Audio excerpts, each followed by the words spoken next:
You know, I've been a big fan of mirrors as of late.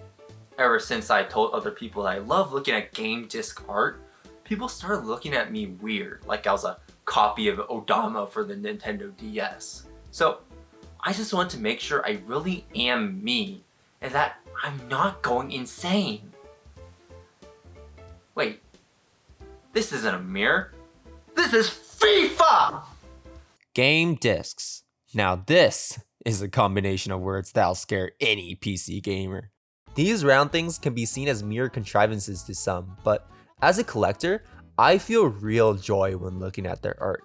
Yet, I find it unfortunate that game disc art often goes underappreciated, especially when compared to game box art, which everyone seems to want to talk about. But can a game box do this? Not to say this disparity doesn't make sense though. Game discs are always hiding around, whether it be inside a box, in a console, or in a disc filer. Listen, I won't stop you from doing this, but you'll never hear me endorse it. Also, a lot of game disc art just kinda, sucks. A solid color background, some text here and there, and boom, done. I could do this in 5 minutes without even trying. Game disc art doesn't do anything to help market a game. Companies could put anything on a disc, but as long as the box art looks appealing, the game will still sell regardless. But I love it when games do something unique with their art, since this is the perfect opportunity to make something distinct and even experimental. It never is necessary, but it adds so much to making the overall experience of owning a game feel special. After all, discs are the essence of a physical game. It's what you're going to see when you excitedly crack open the box on your car ride home, or whenever you pop it into the console to play. A box by itself does nothing for me. Without the game, all it's useful for is being a plate. Repurposing the box art. It's good for the environment. This is a common way most game companies handle disc art, and honestly, it makes sense. You already went through the work of making some great looking box art, so why not just slap that onto the disc? I can't really get mad at these, just slightly disappointed. It's definitely not nearly as offensive as these, and it still looks good, but it just doesn't do it for me. Now, there are games that at least change the color of the box art when reusing it. Super Mario Galaxy comes to mind with the palette using only blue and red. This at least makes it slightly unique, but that's like saying at least you shot someone instead of stabbed someone. They're both undesirable, it's just that I'd rather get shot if I had to choose. And then there's these things. It won't come off! The system logo banner. You'll find it on pretty much any game disc, as it basically tells you which console that game is for. I never liked these all too much, as they often take up so much space on the disc itself, giving the art much less room to breathe. Mass Effect 2. I wonder which console this game is for. Will a toaster work instead? The Wii U does this, and so does the PlayStation 2, 3, 4, and 5, every Xbox ever made, and the GameCube, which is by far the worst offender. Every GameCube disc has this giant banner that takes up a third of the disc because if it wasn't clear enough, this is for the GameCube. These discs are already so small. Why take up so much space? And what makes this even worse is that half of the time the art doesn't even look that good. I would like to think that Nintendo learned from the GameCube with the Wii, but who am I kidding? The Wii U exists. The Wii is a shining example of how to do console logos right. Just put the name off to the side without any obnoxious banners taking up the space. It still tells you which console the game is for without doing more than what is necessary. Heck, even the PlayStation 1 did it right. What the hell happened, Sony? But hey, there was some really cool disc art in the GameCube library. The PAL version of Resident Evil 4 features a striking black silhouette of the infamous Chainsaw Man, contrasting with a bright red background for Disc 1, and in Disc 2, it swaps the palette to a bright red for Leon on top of a black background, pairing nicely for a multi-disc set. Pokemon Gale of Darkness XD does something similar, with this clean black on red art of Shadow Lugia that is extremely striking. The PAL version of Wind Waker has gotta be one of my favorites from the GameCube library, opting to make the entire disc gold, with some ancient writing to fill in the space. It's really simple if you look at it, but it conveys the identity of Legend of Zelda so much here.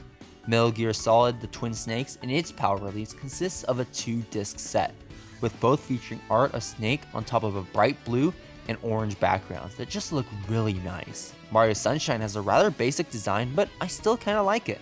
The bright blue sky and white clouds on either side give that tropical vibe the game is known for.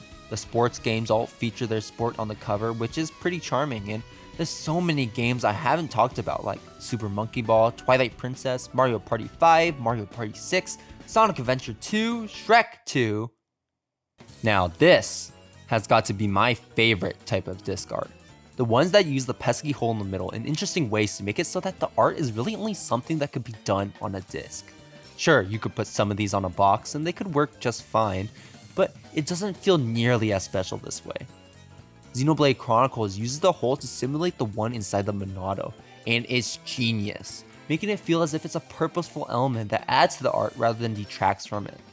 Guilty Party for the Wii, regardless of if it's a good game or not, makes the hole as part of the magnifying glass in the center, and it looks quite nice. Way of the Warrior has a bloody yin-yang emerging from the center of the disc that looks so good. Rhythm Heaven Fever has the hole act as a sun with its rays circling out from it, along with some eye-catching art of the characters that gives it that energetic feel the series is known for. Kirby's Epic Yarn has every playable world combined into a single planet that revolves around the middle, and I love it. Then there's Metroid Prime Trilogy. Yes, the disc uses the same art as the box, but this works miles better here, with the hole acting as the one in Samus's arm cannon. There's also a hole in the wall for the Kinect, which, whether or not it's intentional, is really funny when you think of the disc hole as the actual hole in the wall. Now, sometimes there are discs that use the hole for more unique applications, like this art for Onechambara. Now, I would give myself a copy due to the genius of it, but come on, why would I buy a game for a console I don't even own?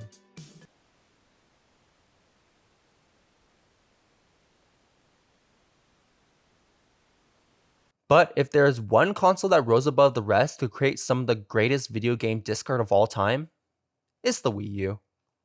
Has my whole life been a lie? If we ignore that ugly banner at the top, we have ourselves some of the most beautiful disc art ever made. Wind Waker HD does something similar to that of Kirby's Epic Yarn, with an assortment of the game's locations scattered across a planet of water, emphasizing its theme of traveling. New Super Mario Bros. For Wii U also is no different, with its characters, enemies, and items rotating around to create a very fun feeling. Splatoon, Wonderful 101, Nintendo Land, Tokyo Mirage Sessions, and even Animal Crossing Amiibo Festival all have incredibly satisfying patterns that could be done nowhere else. Super Mario 3D World has Cat Mario proudly displayed in his full fuzzy detail, and Yoshi's Woolly World has one of the most endearing pieces of disc art I've ever seen. Pikmin 3 showcases a very peaceful setting with the Pikmin all sitting around in a calm, grassy area. And I'm a big fan of how Breath of the Wild utilizes the in-game art of the war that took place in its story. Nintendo is so good at making appealing game disc art that, as a testament to their skill, they can even make bad games look good from its disc art alone. I mean, look at Mario Tennis Ultra Smash! Moving away from the Wii U, other game discs I find to be notable include Super Smash Bros. Brawl, with the two intersecting lines of the Smash Ball showing off the characters inside, and Super Mario Galaxy 2 and how it proudly showcases Starship Mario. Einhanda has this unique experimental look to it that makes it stand out, and this is something that could be set up at a lot of the PS1's library. Driver, Street Fighter Alpha 3, Gran Turismo, Silent Hill, and this game called Parasite Eve that I haven't heard of until 5 minutes ago. Furthermore, I can't talk about superb disc art without mentioning the Shin Megami Tensei series, which is a series that has consistently produced high quality pieces of art. A lot of them featuring the pentagram seen throughout the games, creating this grungy feeling that is emblematic of the series as a whole. And then there's the Persona offshoot of games that all look downright amazing. Persona 1 has a simplistic design that somehow manages to exude loads of personality. And Persona 2, 3, 4, and 5 are no different, with 2 having my all-time favorites in the series. On one hand, you've got Innocent Sin with this awesome barbed wire effect wrapping around it, and Eternal Punishment with this dark red hue across both discs, each with one of the game's two main protagonists. For a really disturbing image, flip disc over. Oh shit. I want disc art to be unique, something that is completely different from its box art, something that wouldn't work nearly as well as on a disc. Therefore, I wish game companies weren't so afraid or lazy to be experimental with the art they put on their discs, as it really does add up to create a much more special feeling with each game. As we move away from physical media in favor of more convenient methods of downloading and playing games, I hope that the art of game discs will never be forgotten. Except you. But can it pass the flight test? I guess it's kind of useful for something.